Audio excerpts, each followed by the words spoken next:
Plate व इतर वस्तूंचा वापर करणार नाही। तसेच प्लास्टिक व थर्माकोलच्या वापराला प्रतिबंध करून माझे नवी मुंबई शहर पर्यायाने माझे राज्य माझा देश प्लास्टिक व थर्माकोल मुक्त होण्यासाठी मी सदैव कटिबद्ध राहील। जय हिंद, जय महाराष्ट्र।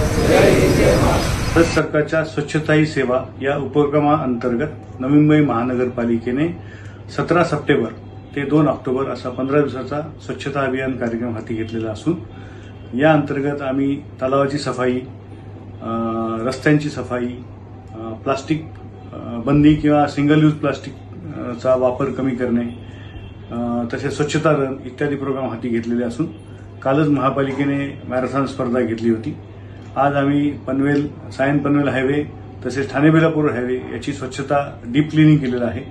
तसेच आम्ही सिंगल यूज प्लास्टिक आणि थर्माकोल बंदी या बाबतीत पण जनजागृती करत असून आम्हाला यामध्ये धर्माधिकारी यांचे अनुयायी यांचं आज मोठ्या प्रमाणात योगदान लाभलेलं आहे। तसेच नवी मुंबईतील जनता सुद्धा मोठ्या प्रमाणात सहभागी होत आहे।